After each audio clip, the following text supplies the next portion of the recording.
The sun dipped low over Dubai, spilling molten gold across the skyline. From the airplane window, Keanu Reeves watched the shimmering city come alive, glass towers piercing the desert haze, highways gleaming like veins of light. He adjusted his sunglasses, quietly impressed by how the city balanced chaos and perfection. It was meant to be a short trip, a 3-day stay for a private film shoot and charity gala, a quiet escape from the noise of Hollywood. No red carpets, no flashing cameras, just peace. The organizers had promised privacy, and for once, he believed them. As the jet touched down at Al Maktoum International Airport, the engines hummed into silence. The cabin lights softened. Keanu took a deep breath, feeling that familiar weight, the invisible armor of fame. He smiled politely at the flight attendants, nodded to a few passengers who whispered his name, and slipped a baseball cap over his head before stepping out into the hot Dubai air. The terminal gleamed. Marble floors, glass walls, and the faint scent of oud drifting through the air conditioning. Everything about the place spoke of order and wealth. Yet, as Keanu walked through customs, he caught something strange. 2 men in dark suits near the exit, speaking into earpieces, eyes flicking toward him. He brushed it off. It wasn't unusual. Fans. Paparazzi. Or maybe just airport security. He'd long learned to ignore the stares. Outside, a sleek black SUV waited. The driver, a young Emirati man named Amir, greeted him with a respectful bow. "Welcome to Dubai, Mr. Reeves. We hope your stay will be peaceful." "That's exactly what I'm here for," Keanu replied with a small grin. The city rolled past his window, a collage of steel, sand, and sky. The Burj Khalifa glimmered in the distance like a needle stitching heaven to earth. Keanu leaned his head against the seat, lost in thought. After months of filming and press tours, the quiet hum of the road was the kind of silence he craved. He checked his phone. Messages from his manager, his sister, his agent, reminders about interviews and appearances he didn't want. One message stood out, a private number with a single line. "They think you have it. Leave Dubai tonight." Keanu frowned. No name, no context. He deleted it, assuming it was a fan prank or spam. Still, a faint unease lingered in his gut. When he arrived at his hotel, the Burj Al Arab, glistening like a sail in the sea, everything was immaculate. The staff bowed, the suite overlooked the Persian Gulf, and a bottle of vintage wine awaited him. But as he stood on the balcony, the desert wind brushing through his hair, that message echoed in his mind. He couldn't shake the feeling that this wasn't going to be the peaceful escape he'd hoped for. Somewhere in the shadows of Dubai, someone was already watching him. The next morning began quietly, or at least it seemed to. Soft sunlight poured through the floor-to-ceiling windows of Keanu Reeves's suite at the Burj Al Arab, painting warm streaks across the marble floor. The city below shimmered with promise, yachts gliding over turquoise waters, traffic whispering along palm-lined streets, and a skyline that looked more like a dream than a place. Keanu stood on the balcony, a cup of black coffee in his hand. For a moment, he almost felt normal. Just another traveler enjoying the morning breeze. He loved Dubai's strange rhythm, calm yet electric, ancient yet futuristic. But even as he watched the sun climb higher, a quiet tension clung to him, like a note that refused to fade. That message from last night still lingered in his mind. "They think you have it. Leave Dubai tonight." He deleted it, but it didn't delete the unease it planted. What did it mean? Who was they? He told himself it was nothing. The delusion of overexposure, the price of being recognizable everywhere. Yet, something inside him whispered otherwise. His phone buzzed again. A new text. Same number. "You're being watched." This time, Keanu froze. His fingers hovered over the screen. He looked around. The suite was empty, the curtains fluttering softly in the air conditioning. The logical part of him wanted to call hotel security, but another part, The instinct honed from years of strange encounters told him to stay quiet. He pocketed the phone and went about his day as if nothing happened. After breakfast, he met his local liaison, Nadia, a sharp, composed woman from the film production team. She briefed him about the evening's schedule, interviews, a quick rehearsal, and a private dinner hosted by Dubai's Cultural Council. "You'll have full security and media control," she assured him. "That's good," Keanu replied. "I'm hoping for a quiet visit." But her eyes flickered for a split second, as if she knew something she couldn't say. By afternoon, he was at the Dubai Opera, rehearsing a small segment for the charity gala.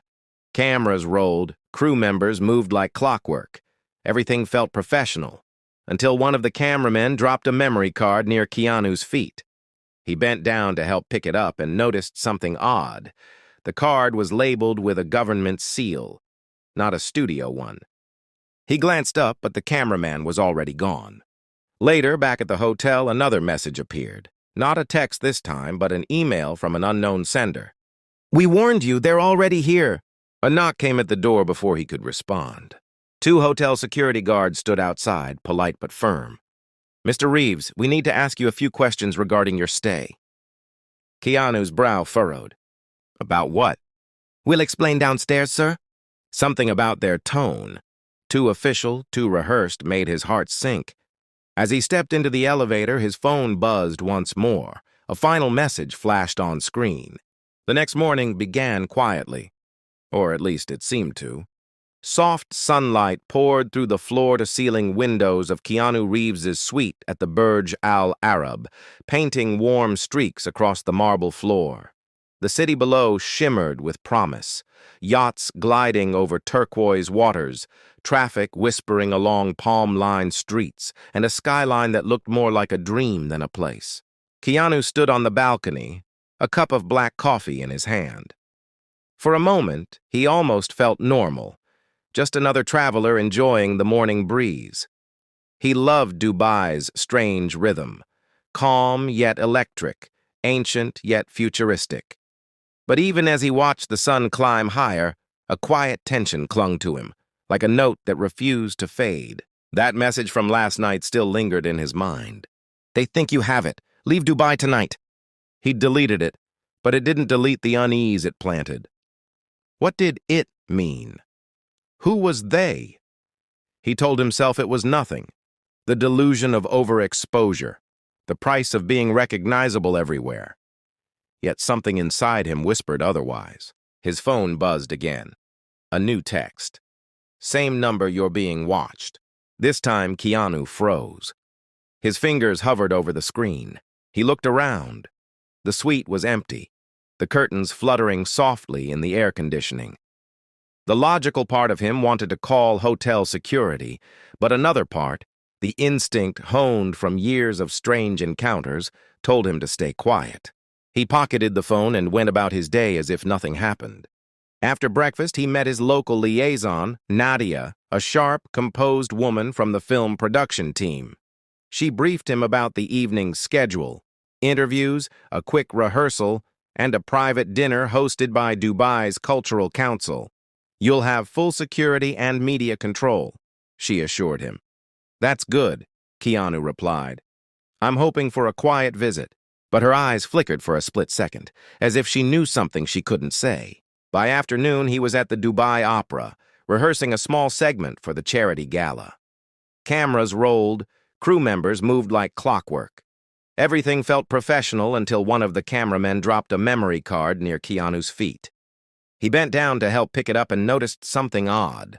The card was labeled with a government seal, not a studio one. He glanced up, but the cameraman was already gone. Later, back at the hotel, another message appeared. Not a text this time, but an email from an unknown sender. "We warned you, they're already here." A knock came at the door before he could respond. Two hotel security guards stood outside, polite but firm. "Mr. Reeves, we need to ask you a few questions regarding your stay." Keanu's brow furrowed. "About what?" "We'll explain downstairs, sir." Something about their tone, too official, too rehearsed, made his heart sink. As he stepped into the elevator, his phone buzzed once more. A final message flashed on screen. "It's too late now."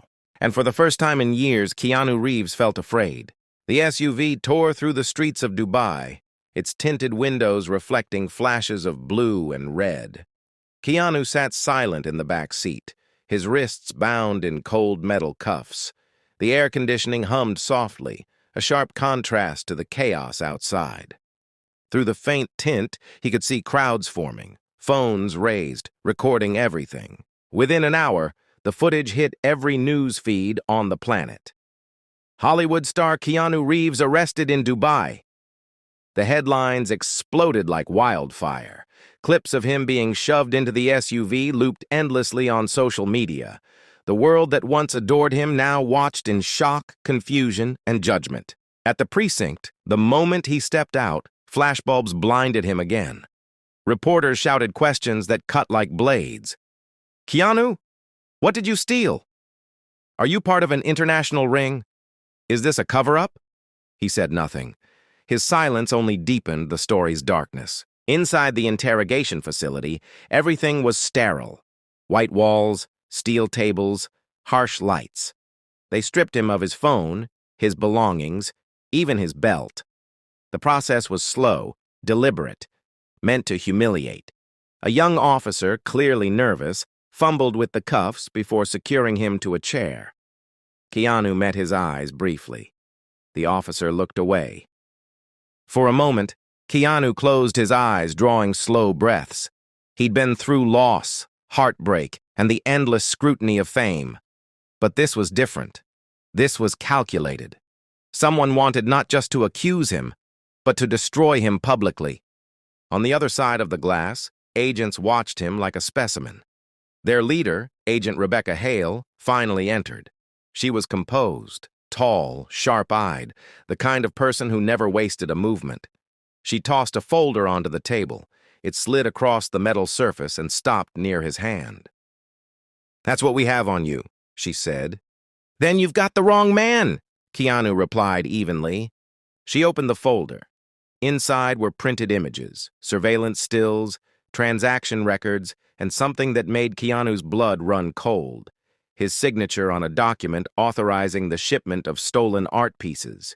Except it wasn't his handwriting. It was perfect, but fake. "This is nonsense," he muttered. "Those aren't mine." "Your fingerprints were found on a secured server linked to an art smuggling syndicate," she countered. "You expect me to believe that's a coincidence?" Keanu leaned forward. "I expect you to believe in truth."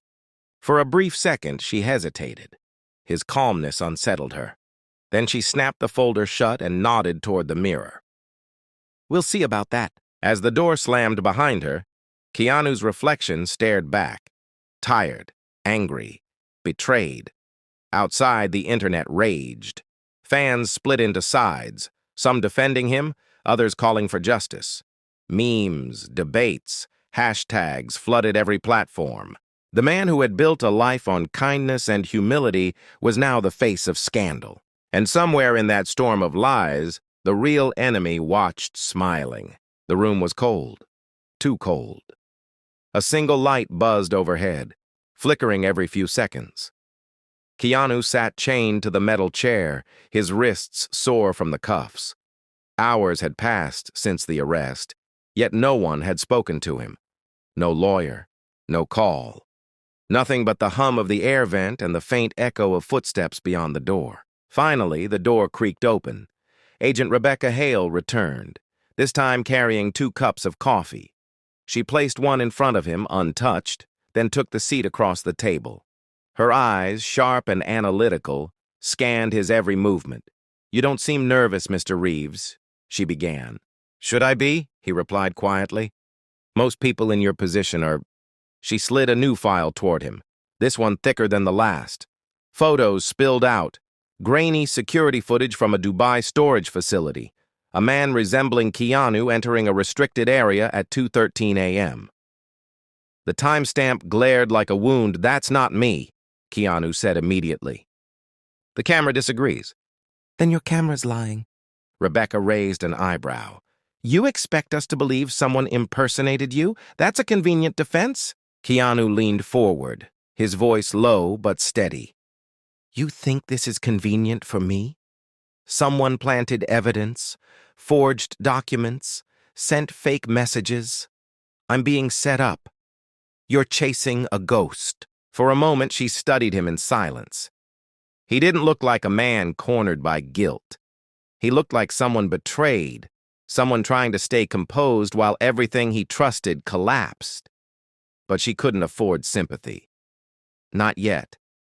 Then help me understand, she said, tapping the folder. Why would a global art syndicate use your name, your identity? Because it means power, access, trust, he said. Who wouldn't open doors for Keanu Reeves? Her lips tightened. She hated that his logic made sense. He sat back, chains clinking lightly. You think I'm your enemy, Agent Hale, but I'm the only one who can help you find who's really behind this. She didn't answer. Instead, she pressed a button on the recorder. State your full name for the record, Keanu Charles Reeves. Occupation? Actor. Apparently also your favorite suspect. She ignored the jab. You've traveled here for a charity event. Yes, I arrived yesterday evening. And you received no suspicious communication before or after your arrival. Keanu hesitated. Just for a second. That message. They think you have it. He could mention it, but something told him not to. Not yet. Whoever sent it might be the only ally he had left. Rebecca watched him closely. You're hiding something, maybe? Or maybe I just don't trust the people pointing guns at me. The air between them grew thick, tense. She stood up abruptly. You'll be transferred to a secure holding site tonight. Until we confirm your story, you're staying in custody. The door slammed again. Alone once more, Keanu stared at the empty coffee cup in front of him. Steam had faded. So had patience. Hours slipped by inside the white-walled interrogation facility, but Keanu Reeves didn't feel time anymore. He sat alone in the dim cell, his hands resting on his knees, his eyes fixed on the narrow strip of light bleeding through the doorframe. His calm exterior masked the storm inside him. Whoever had orchestrated this had done it with precision. Forged documents, planted fingerprints, falsified footage, all tied neatly around his name. He replayed every moment since landing in Dubai, searching for a clue. The cryptic messages, the strange cameraman, Nadia's uneasy eyes, the SUV that seemed to appear at the perfect time. Each fragment hinted at something bigger, something carefully designed. This wasn't random, it was a performance, and he was the unwilling star. Through the steel door, muffled voices murmured, agents discussing his transfer, evidence logs, names. One name repeated twice caught his attention. Marlowe. The sound of it froze him. His heart gave a slow, heavy beat. Ethan Marlowe, a name from the past. A man Keanu once trusted, a Hollywood producer with charm, power, and ambition so deep it turned to greed.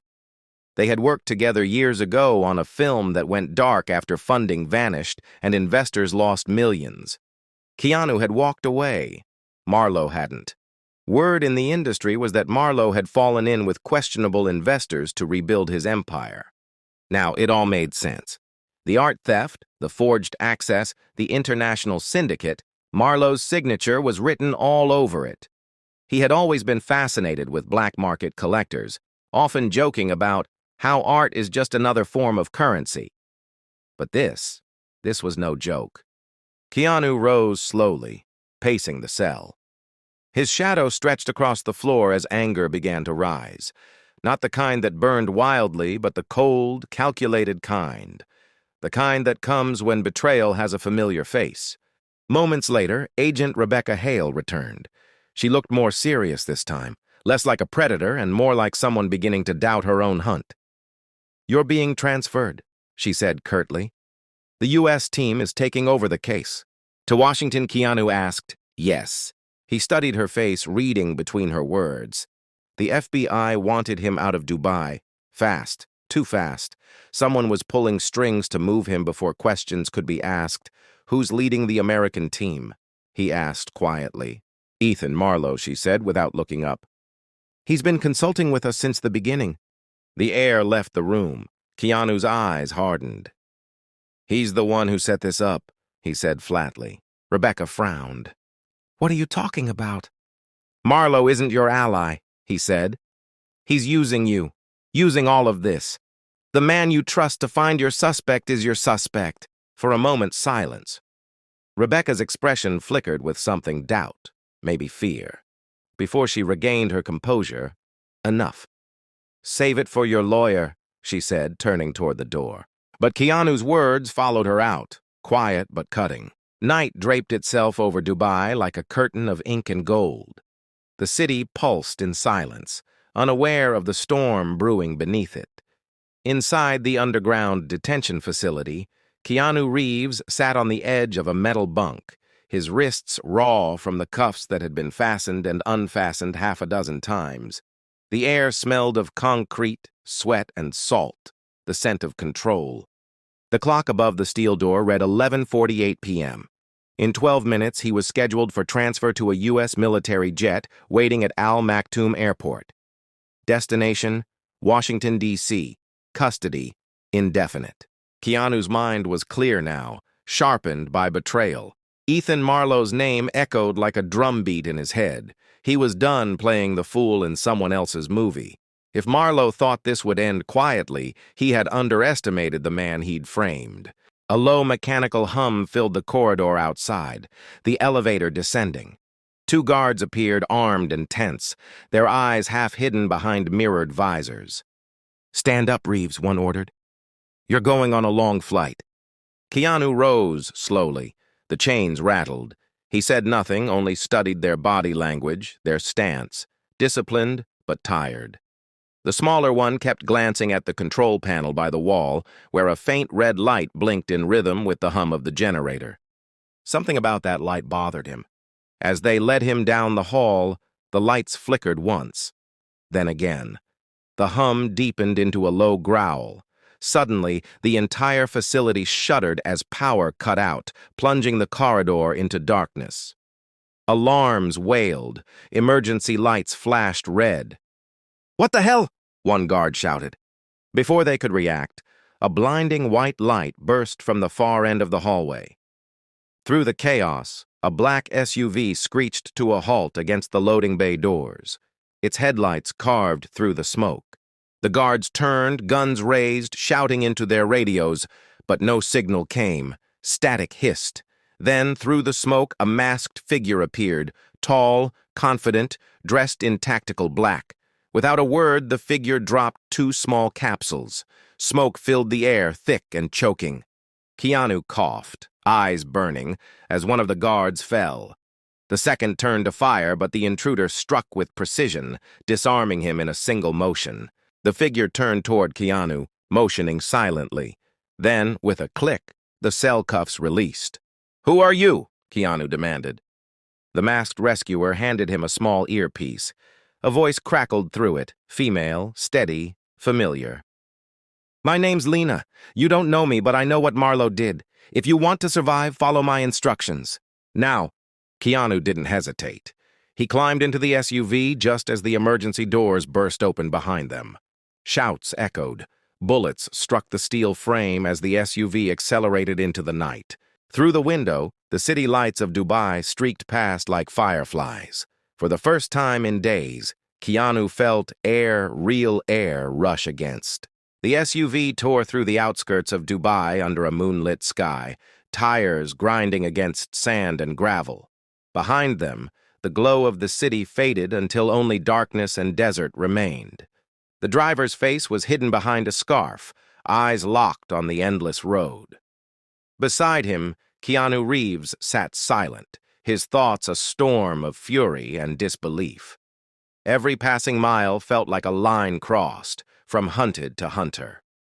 The earpiece still crackled softly with Lena's voice. "You're safe for now. We've jammed the trackers. No one can follow you for the next hour." "Who are you really?" Keanu asked. "A journalist," she replied, "and the only one who still believes you're innocent." He stared out the window at the vast emptiness. "You said you know what Marlowe did." "I know enough to get you killed," she said, "but also enough to clear your name." An hour later, the SUV veered off the main road, kicking up a trail of dust that shimmered silver in the moonlight. Ahead stood a small, abandoned outpost, half buried in sand, its metal roof creaking in the dry wind. The driver stopped. "End of the road," Lena's voice said. "Come inside."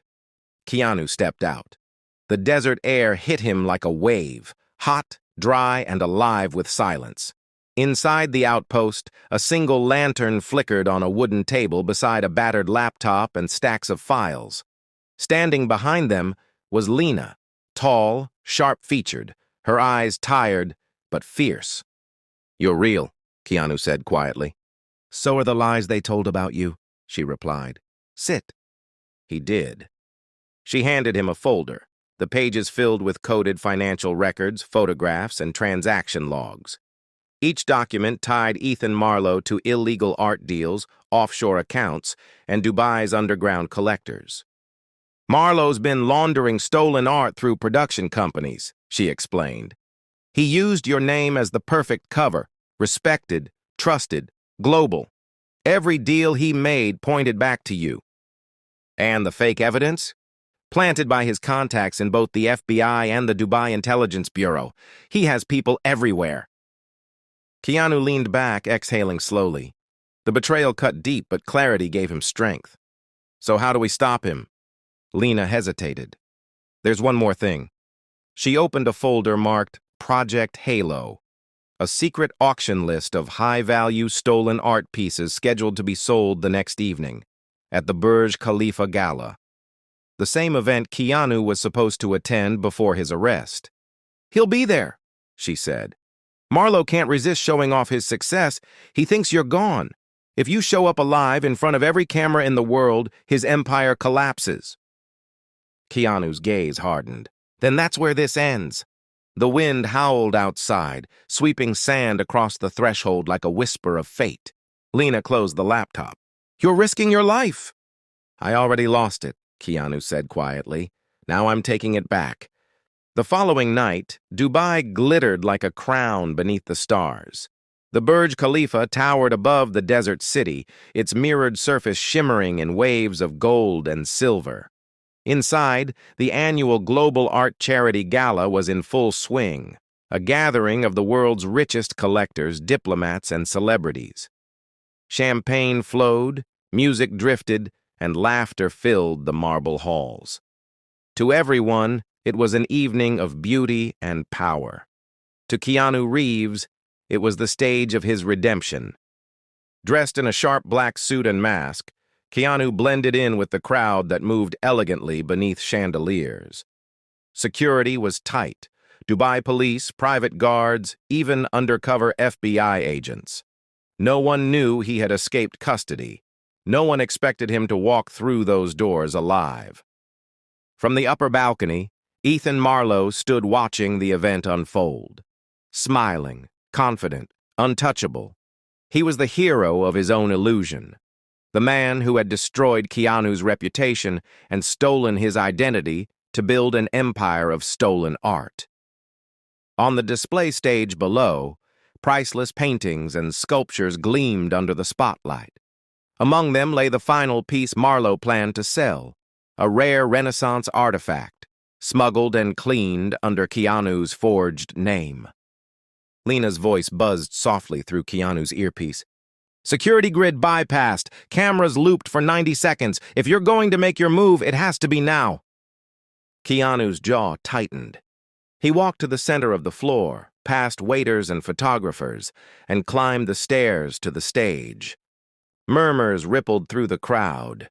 Heads turned. Marlowe looked down, disbelief flashing in his eyes. "Impossible," he whispered. Keanu stepped up to the microphone, his calm voice cutting through the music. "Ladies and gentlemen," he began, "thank you for coming to tonight's gala. I wasn't supposed to be here, and in fact, according to every news outlet in the world, I should be in custody right now. But truth has a funny way of showing up uninvited." Gasps and whispers filled the hall. Cameras swiveled toward him. FBI agents near the exit froze. "For the last week, I've been accused of crimes I didn't commit. My name was used to cover the tracks of a man hiding behind power and money. He turned his gaze toward the balcony. A man I once called a friend. Spotlights shifted upward.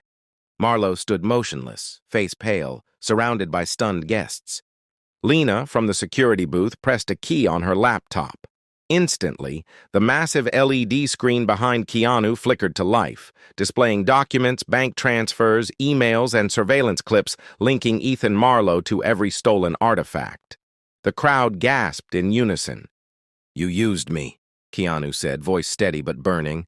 "But you made one mistake. You left the truth behind." Marlowe lunged toward the exit, but FBI agents closed in, shouting commands. Cameras captured the chaos as officers tackled him near the stairwell. The mask of the producer. The Burj Khalifa was still buzzing long after the gala had ended. Police sirens wailed below as FBI agents escorted Ethan Marlowe, handcuffed and defeated, through the glittering lobby. Outside, reporters fought for a glimpse of the fallen producer, once a symbol of influence, now a man exposed by his own greed. Keanu Reeves stood on the rooftop terrace, far above the noise. The city stretched endlessly beneath him, lights twinkling like constellations across the desert. The cool night wind brushed against his face, carrying away the remnants of chaos. After days of fear, betrayal, and humiliation, he could finally breathe again. Lena approached quietly, a faint smile softening her usually sharp features. "You did it," she said. "The whole world saw it live. You're free." Keanu turned toward her, his eyes reflecting the skyline. "Freedom's a strange thing," he murmured. "You don't realize what it's worth until someone tries to steal it." She nodded. The FBI confirmed the files. Marlowe's operation goes back years. Stolen art, hidden accounts, corrupt agents. You were just the perfect name to hide behind. Keanu leaned on the railing, exhaling. "They said I was a criminal, that I attacked their officers. They treated me like an animal." He paused, and for a moment, I almost believed them. Lena's gaze softened. "But you didn't. You fought back. That's what makes you different." Below them, camera flashes illuminated the streets as news outlets broadcasted headlines. "Keanu Reeves cleared of all charges. FBI corruption exposed." Producer Ethan Marlowe arrested in Dubai art scandal. Rebecca Hale, the lead FBI agent, stepped onto the terrace. Her usual icy demeanor was gone, replaced by something almost human. "Mr. Reeves," she said, "on behalf of the Bureau, the real Bureau, I owe you an apology." Keanu turned, meeting her eyes. "You were just doing your job," he replied quietly. "Next time, make sure it's the right one." She nodded once, then handed him a sealed envelope. "Your name's cleared. Charges dropped. You'll be on the first flight home tomorrow." When she left, the silence between Keanu and Lena lingered, calm, but heavy with everything they'd survived. "What will you do now?" she asked. "Go home," Keanu said, looking toward the horizon. "Maybe make a film about truth. The kind people don't want to believe in until it's too late." Lena smiled faintly. "And me?" "You?" He chuckled softly. "You're the reason the world knows what really happened. You deserve to tell that story too." They stood together as the first hints of dawn crept over Dubai. The city, once a cage, now glowed with possibility. As sunlight reached the top of the tower, Keanu took one last look at the skyline, the place that had nearly destroyed him, yet somehow rebuilt him stronger.